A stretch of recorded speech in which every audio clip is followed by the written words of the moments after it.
Hello friends, Vishnu Shalini latest review. Anoop വന്ന നസീറിൻ്റെ കൊലപാതകത്തെക്കുറിച്ചൊക്കെ അന്വേഷിച്ച കാര്യം ശാരദാമ്മ ഗോപാലേട്ടനോട് പറയുവാണ്. ഗോപാലേട്ടൻ പറയാം, എൻ്റെ ശാരദ, ഇതൊക്കെ നിൻ്റെ മനസ്സിൻ്റെ വെറും തോന്നലുകളാണ്. നമ്മൾ ഒരു കുറ്റവും ചെയ്തിട്ടില്ല, നമ്മൾ നിരപരാധികളാണ്.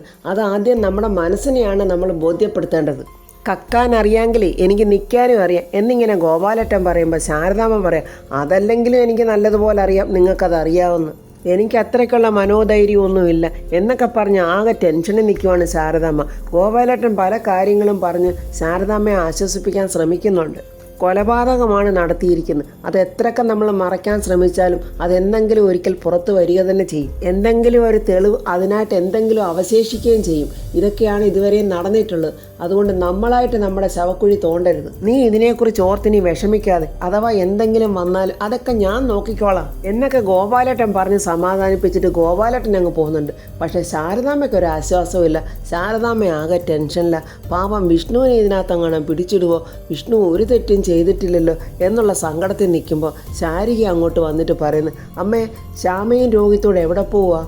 എനിക്കറിയില്ല, എന്നോടൊന്നും പറഞ്ഞിട്ടില്ലല്ലോ. അവരിപ്പോൾ അതിന് ഹോസ്പിറ്റലിൽ നിന്ന് വന്നതല്ല ഉള്ളു. അമ്മ, ഞാൻ ചോദിച്ചിട്ട് അവരൊന്നും എന്നോട് പറയുന്നില്ല. ഇനി തിരിച്ചവർ വീട്ടിലോട്ട് പോവുകയാണ്. മുറിവൊന്നും ഉണങ്ങിയിട്ടുമില്ലല്ലോ, വാ നമുക്ക് ചോദിക്കാം എന്നും പറഞ്ഞ് അവർ രണ്ടുപേരോട് അങ്ങോട്ട് പോവുകയാണ്. ശ്യാമ അങ്ങനെ റെഡിയായിട്ട് ഇങ്ങോട്ട് വെളിയിലോട്ട് വരുവാണ്. അപ്പോൾ ശാരദാമ്മ ചോദിക്കുന്നു, അല്ല, നിങ്ങളിത് എങ്ങോട്ട് പോവുക? എങ്ങോട്ടാണെന്നൊന്നും തീരുമാനിച്ചിട്ടില്ലമ്മേ, ഒരു യാത്ര പോകാമെന്ന് എന്തായാലും വിചാരിച്ചു. ഇപ്പോഴത്തെ സാഹചര്യത്തിൽ അത് വളരെ ആവശ്യമായിട്ട് തോന്നുന്നു. രോഹിത് അങ്ങനെ പറഞ്ഞപ്പോൾ എനിക്കും അത് ശരിയെന്ന് തോന്നി. അപ്പോൾ രോഹിത് പെട്ടിയും സാധനമൊക്കെ ആയിട്ട് അങ്ങോട്ട് വരുവാണ്. എന്നാലും നിങ്ങൾ എങ്ങോട്ടാണ് പോകുന്നതെന്നെങ്കിലും പറയാതെ പോയാൽ വീട്ടിലിരിക്കുന്നവർക്ക് എന്ത് സമാധാനമുള്ളത്? അപ്പോൾ രോഹിത് പറയുന്നത്, തൽക്കാലം പോണ്ടിച്ചേരിയിലോട്ട് പോവുകയാണ്. അവിടെ എൻ്റെ ഒരു സുഹൃത്തുണ്ട്, അവിടെ കുറച്ച് ദിവസം താമസിക്കാം, എന്നിട്ട് എന്താ വേണ്ടതെന്ന് ആലോചിച്ചിട്ട് തിരിച്ചു വരാം എന്ന് പറയുമ്പോൾ ശാരദാമ്മ ചോദിക്കുന്നു, അപ്പോൾ പപ്പിമോളെയും കൊണ്ടുപോവാണോ? അപ്പോൾ അവളുടെ പഠിത്തം? ഇല്ലമ്മേ, പപ്പിമോളെ കൊണ്ടുപോകുന്നില്ല എന്നിങ്ങനെ ശ്യാമ പറയുവാണ്. അവളുടെ പഠിത്തം എന്തിനാണ് വെറുതെ കളയുന്നത്? അച്ഛനും അമ്മയും ഹോസ്പിറ്റലിൽ നിന്ന് വരുന്നോ നോക്കി ഇരിക്കുവാണ് പപ്പിമോൾ. അപ്പോൾ പപ്പിമോൾ വരുമ്പോൾ ഞാൻ എന്തു പറയും? അപ്പോൾ രോഹിത് പറയാം, ആ ഹോസ്പിറ്റലിൽ നിന്ന് വേറൊരു ഹോസ്പിറ്റലിലോട്ട് പോകേണ്ടതായിട്ടുണ്ടായിരുന്നു, അങ്ങനെ അങ്ങോട്ട് കൊണ്ടുപോയിരിക്കുവാണ് എന്ന് പപ്പിമോളോട് പറഞ്ഞാൽ മതിയെന്ന്. ശാരദാമ്മ ചോദിക്കുന്നു, അപ്പോൾ വിഷ്ണുവിനോടും ശാലിനിയോടും ഒന്നും പറഞ്ഞില്ലല്ലോ? അതൊക്കെ അമ്മ അങ്ങ് പറഞ്ഞാൽ മതി, ഞങ്ങൾ എന്തായാലും പോയിട്ട് വരട്ടെ എന്നിങ്ങനെ ശ്യാമ പറയുവാണ്. അപ്പോഴങ്ങോട്ടൊരു ഓട്ടോ വരുന്നുണ്ട്. രോഹിത് പറയുന്നത്, ഞങ്ങൾക്ക് പോകാനുള്ള ഓട്ടോ വന്നിട്ടുണ്ട്, എന്നാൽ ഞങ്ങൾ പോയിട്ട് വരട്ടെ എന്നും പറഞ്ഞ് അവരങ്ങ് പോവുകയാണ്. അവരങ്ങനെ പോകുന്ന നോക്കി നിൽക്കുവാണ് ശാരദാമ്മയും ശാരികയും കൂടെ. ശാരദാമ്മ പറയുന്നു, ഒരു വിധത്തിലൊരു നല്ല കാര്യം തന്നെ ഇത്. ഇപ്പോഴത്തെ ഈ അവസ്ഥയിൽ നിന്ന് അവരൊന്ന് മാറി നിൽക്കുന്നത് എന്തുകൊണ്ടും നല്ലതാ. അതൊക്കെ കഴിഞ്ഞ് തിരിച്ചു വരുമ്പോൾ നല്ലൊരു പുതിയ ജീവിതം തന്നെ അവർ തുടങ്ങട്ടെ. ദൈവമേ, എൻ്റെ ഭഗവാനെ, എൻ്റെ കുഞ്ഞുങ്ങളെ കാത്തോണേ എന്നൊക്കെ ഇങ്ങനെ പ്രാർത്ഥിച്ചുകൊണ്ട് നിൽക്കുവാണ്. അപ്പോഴൊരു ഓട്ടോറിക്ഷ അങ്ങോട്ട് വരുന്നുണ്ട്. ശാരികയുടെ അമ്മായിയമ്മ വിജയലക്ഷ്മിയും കൃഷ്ണൻകുട്ടിയും അങ്ങോട്ട് വരുവാണ്. അവരാ ഓട്ടോയിൽ നിന്ന് ഇറങ്ങി വരുന്നത് കാണുമ്പോഴേ ശാരികയ്ക്ക് അങ്ങ് ദേഷ്യം വരുവാണ്. ഓട്ടോയിൽ നിന്ന് ഇറങ്ങി വിജയലക്ഷ്മി ഓടി വന്ന് ശാരിക അങ്ങ് കെട്ടിപ്പിടിക്കുവാണ്. ഇത്രയും നാളും കാണിച്ച ക്രൂരതകളൊക്കെ മറച്ചു വെച്ചിട്ടുള്ള അഭിനയം, അയ്യോ എൻ്റെ മോളെ കണ്ടിട്ട് എത്ര ദിവസമായി എന്നും പറഞ്ഞ് ശാരികയ്ക്ക് അങ്ങ് മുത്തം കൊടുക്കുവാണ്. അമ്മ, മോളെ ഇവിടുന്ന് കൊണ്ടുപോകാനാ വന്നത് എന്നൊക്കെ ഇങ്ങനെ പറയുമ്പോൾ കൃഷ്ണൻകുട്ടി ഇങ്ങനെ അന്തം വിട്ട് കുന്തം വിഴുങ്ങിയ പോലെ നോക്കി നിൽക്കുക. രണ്ടുപേരും അങ്ങനെ തകർത്ത് അഭിനയിക്കുവാണ്. ശാരദാമ്മ ഇത് എത്രത്തോളം പോകുമെന്ന് കണ്ടറിയണം എന്ന ഭാവത്തിൽ ശാരദാമ്മയെ നിൽക്കുവാണ്. എൻ്റെ മോളെ, നിന്നെ ഞാൻ മരുമകളായിട്ടല്ല മകളായിട്ടാണ് കണ്ടത്. എൻ്റെ ഭാഗത്തുനിന്ന് കുറേ തെറ്റുകളൊക്കെ വന്നിട്ടുണ്ട്. അതൊക്കെ എൻ്റെ മോളതൊക്കെ ക്ഷമിച്ചിട്ട് വാ, നമുക്ക് ഇപ്പം തന്നെ വീട്ടിലോട്ട് പോകണം. മോളെ എടുക്കാനുള്ളതൊക്കെ എടുത്തോ. രാജീവൻ USA നിന്ന് വിളിച്ച് മോളെ പെട്ടെന്ന് തന്നെ വിളിച്ച് വീട്ടിൽ കൊണ്ടാക്കണമെന്നൊക്കെ അവൻ പറഞ്ഞിട്ടുണ്ട്. അതുകൊണ്ട് മോള് നോക്കി നിൽക്കാതെ പെട്ടെന്ന് സാധനങ്ങളൊക്കെ എടുക്ക്, നമുക്ക് പോകാം എന്നൊക്കെ പറഞ്ഞ് ധൃതി വെക്കുവാണ് വിജയലക്ഷ്മി. ശാരിക ഇങ്ങനെ ഒന്നും മിണ്ടാതെ വിജയലക്ഷ്മിയെ തന്നെ നോക്കി നിൽക്കുവാണ്. കാരണം അത്രയ്ക്ക് വലിയ ഗംഭീരമായ കള്ളാഭിനയമാണ് വിജയലക്ഷ്മിയുടെ കാണിക്കുന്നതൊക്കെ. എന്താ ശാരദാമ്മ ഒന്നും മിണ്ടാത്തത്?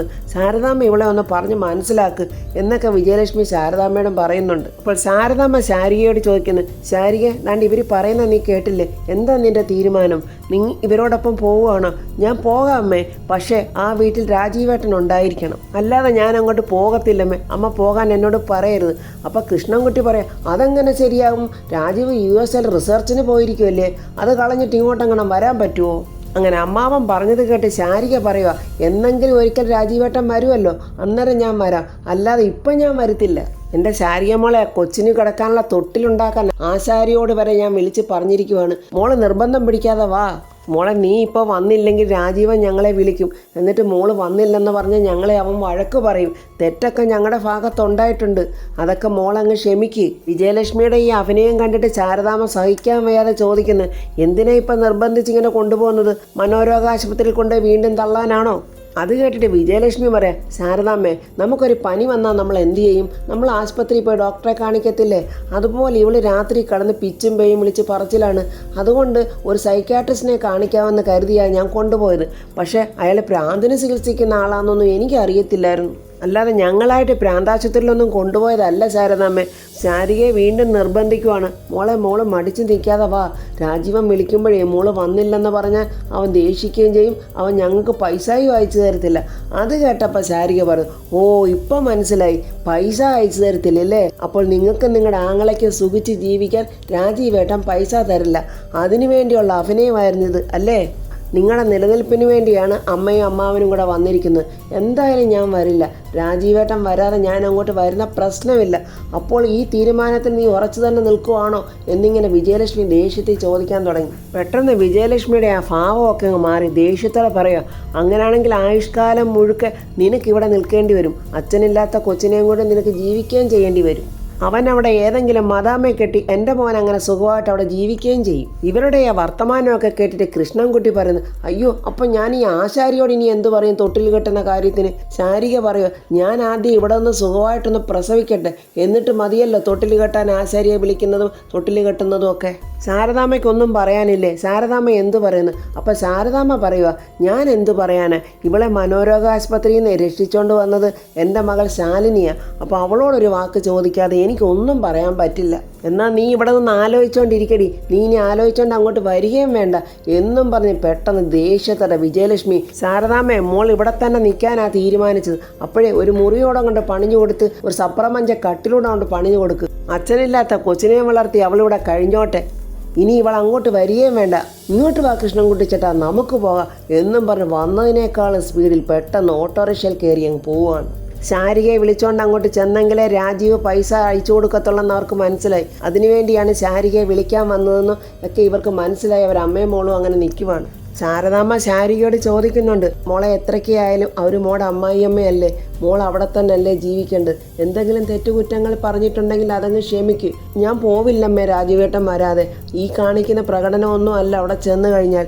ഈ അമ്മയും അമ്മാവനും കൂടെ എന്നെ സ്വസ്ഥതയായിട്ട് ജീവിക്കാൻ സമ്മതിക്കത്തില്ല. എനിക്ക് ആഹാരവും തരത്തില്ല.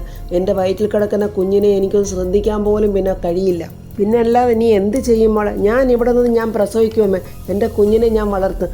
അല്ല മോളെ, പിന്നെ മുന്നോട്ടുള്ള ജീവിതം അത് അമ്മയ്ക്ക് അറിയില്ലേ? അച്ഛൻ ഉപേക്ഷിച്ചിട്ട് പോയപ്പോൾ 3 പെൺമക്കളെയും കൊണ്ട് അമ്മ എങ്ങനെയാണ് ജീവിച്ചത്? അതുപോലെ ഞാനും ജീവിക്കും. എല്ലാവരുടെയും മുന്നിൽ ഞാൻ ജീവിച്ച് കാണിച്ചു കൊടുക്കും. സത്യാമ്മയ്ക്ക് ഈ സമയത്ത് ഓരോന്നിങ്ങനെ ആലോചിച്ച് കൂട്ടുക, എന്തൊക്കെയോ ചതി നടന്നിട്ടുണ്ട്, അപ്പോഴെല്ലാവരും ചതിക്കുമായിരുന്നില്ലേ എന്നൊക്കെ പറയുന്ന കേട്ടുകൊണ്ട് രാഘവേട്ടൻ അങ്ങോട്ട് വന്നിട്ട് ചോദിക്കുക, എന്തോ അഭാമേ, ആര് ചതിച്ചെന്നാ? ആരുടെ കാര്യമായി പറയുന്നത്? ആരോ എഴുതിയ ഒരു പേപ്പർ എനിക്ക് കിട്ടുക, ഗൈനക്കോളജിസ്റ്റ് എന്നെ കാണുമ്പോൾ മറഞ്ഞു പോവുക. എന്തായാലും ഞാനിതൊക്കെ കണ്ടുപിടിക്കും. നീ എന്ത് കണ്ടുപിടിക്കുന്ന കാര്യമാണ് ഭാമ ഈ പറയുന്നത്? എന്നെ ഒളിപ്പിക്കുന്ന കുറേ രഹസ്യങ്ങളുണ്ട്, അതെന്തായാലും ഞാൻ കണ്ടുപിടിക്കും. അതുതന്നല്ലേ ഭാമ ഞാനും ചോദിക്കുന്നത്, എന്ത് രഹസ്യവാ, എന്തുവാ നീ കണ്ടുപിടിക്കാൻ പോകുന്നത്? അപ്പോഴങ്ങോട്ട് അബൂബക്കർ ഭ്രാന്തളകിയ പോലെ വരുവാണ്. അബൂബക്കർ ഇങ്ങോട്ട് വന്നിട്ട് ചോദിക്കുന്നു, എന്താ നിങ്ങളുടെ പ്ലാൻ? എത്ര പ്രാവശ്യം പറഞ്ഞു നിങ്ങൾ ഈ വീട് ഒഴിയണമെന്ന്? നിങ്ങൾ എന്താ മനസ്സിൽ കണ്ടിരിക്കുന്നത്? അപ്പോൾ സത്യാമ്മ പറയുന്ന, ഈ വീട് വാടകയ്ക്ക് ഞങ്ങൾക്ക് തരുമ്പോഴേ സുബൈറും ഞങ്ങളുമായിട്ടൊരു കരാർ എഴുതിയിരുന്നു. ഇപ്പം സുബൈർ ഇല്ല, പക്ഷേ ആ സ്ഥാനത്ത് ജീവിച്ചിരിക്കുന്ന അയാളുടെ മകളുണ്ടല്ലോ, 100 പറയട്ടെ, അപ്പം ഞങ്ങൾ ഇറങ്ങാം. 100 200 പറയുന്ന ഒന്നും എനിക്ക് കേൾക്കണ്ട. നിങ്ങൾ ഇന്ന് ഇറങ്ങിയിരിക്കണം, ഇല്ലെങ്കിൽ നാളെ ഞാൻ JCB കൊണ്ടുവന്ന് ഇതെല്ലാം ഇടിച്ച് ഞാൻ പൊളിച്ച് നിരപ്പാക്കും. ഞാനാണ് അവിടുത്തെ കാര്യങ്ങളൊക്കെ നോക്കുന്നത്. ഞാൻ തീരുമാനിക്കുന്ന തീരുമാനമേ നടക്കൂ എന്നൊക്കെ പറയുമ്പോൾ രാഘവേട്ടൻ പറയുന്നത്, അല്ല ഇത് എവിടുത്തെ ന്യായവാ? ഞങ്ങൾ വാടക തന്നല്ലേ ഇവിടെ ഇരിക്കുന്നത്. ഞങ്ങൾ അഡ്വാൻസ് തന്ന പൈസയും നിങ്ങളുടെ കയ്യിൽ തന്നെ ഉണ്ട്. ഞങ്ങൾക്കൊരു വീട് കിട്ടിയിട്ടേ ഞങ്ങൾക്ക് ഇവിടെ നിന്ന് ഇറങ്ങാൻ പറ്റത്തുള്ളൂ. നിങ്ങൾ JCB കൊണ്ടുവന്ന് ഈ വീടൊന്നും ഇടിച്ച് നശിപ്പിക്കുകയൊന്നും വേണ്ട. ഇതേ സുബൈറിൻ്റെ സ്വപ്ന വീടാണ്. സത്യമ്മ പറയുക, നിങ്ങളിങ്ങോട്ട് പെട്ടെന്ന് വന്നിട്ട് ഇത് ഒഴിഞ്ഞു തരണമെന്ന് പറഞ്ഞാൽ ഞങ്ങളിത് എങ്ങോട്ട് പോകാനാ ഈ സാധനങ്ങളൊക്കെ പെറുക്കിക്കൊണ്ട്?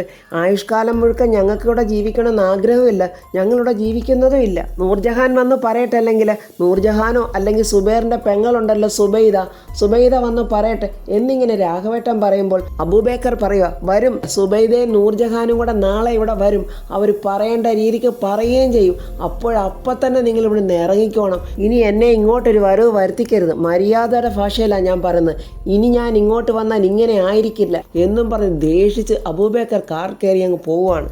പെട്ടെന്നൊരു വീട് കിട്ടാതെ നമ്മൾ ഈ സാധനങ്ങളൊക്കെ എടുത്തോണ്ട് എങ്ങോട്ട് പോകും എന്നിങ്ങനെ ഭാമ പറയുമ്പോൾ രാഘവേട്ടൻ ചോദിക്കണം, അതെന്താ ഭാമയെ അങ്ങനെ പറഞ്ഞത്? നമ്മുടെ വീട് അവിടെ ഒഴിഞ്ഞു കിടക്കുമല്ലേ, നമുക്ക് അങ്ങോട്ടങ്ങ് പോയി താമസിച്ചാലല്ലേ? ആ വീട്ടിലോട്ട് ഞാനില്ല, വേണമെങ്കിൽ രാഘവേട്ടൻ തന്നെ അങ്ങ് പോയി ജീവിച്ചോ.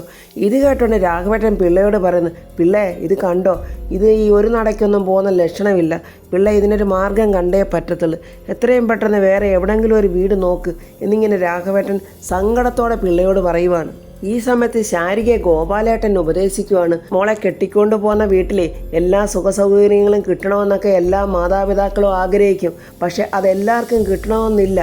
അതുകൊണ്ട് മോളെ ഞാൻ ഉപദേശിക്കുവാണ്, അവർ രാജീവൻ്റെ അമ്മയല്ലേ, എന്തെങ്കിലും തെറ്റുകുറ്റങ്ങളൊക്കെ വന്നാൽ മോൾ അതൊക്കെ അങ്ങ് ക്ഷമിക്കണം എന്നിങ്ങനെ പറഞ്ഞുകൊണ്ടിരിക്കുമ്പോൾ ശാലിനിയും വിഷ്ണു അങ്ങോട്ട് വരുന്നുണ്ട്. അപ്പോൾ ഫ്രണ്ട്സ്, ശാലിനിയും വിഷ്ണുവും കൂടെ തീരുമാനിക്കും ശാരികയെ അങ്ങോട്ട് വിടണോ വേണ്ടയോ എന്ന്. അബൂബക്കർക്കുള്ള മറുപടിയായി വിഷ്ണു അങ്ങോട്ട് പോവുകയും ചെയ്യും. സത്യമ്മ ഡോക്ടറെ കണ്ട് സത്യങ്ങളൊക്കെ അറിഞ്ഞു വരട്ടെ, എന്നിട്ട് സത്യമ്മ കൂടും കുടുക്കുകയും എല്ലാം എടുത്തുകൊണ്ട് സ്വന്തം വീട്ടോട്ട് പോകും എന്നുള്ള റിവ്യൂമായി നമുക്ക് നാളെ കാണാം. എൻ്റെ ഈ റിവ്യൂ ഇഷ്ടപ്പെട്ട ലൈക്കും കമൻസും, സബ്സ്ക്രൈബ് ചെയ്യാത്തവർ സബ്സ്ക്രൈബ് ചെയ്യണേ.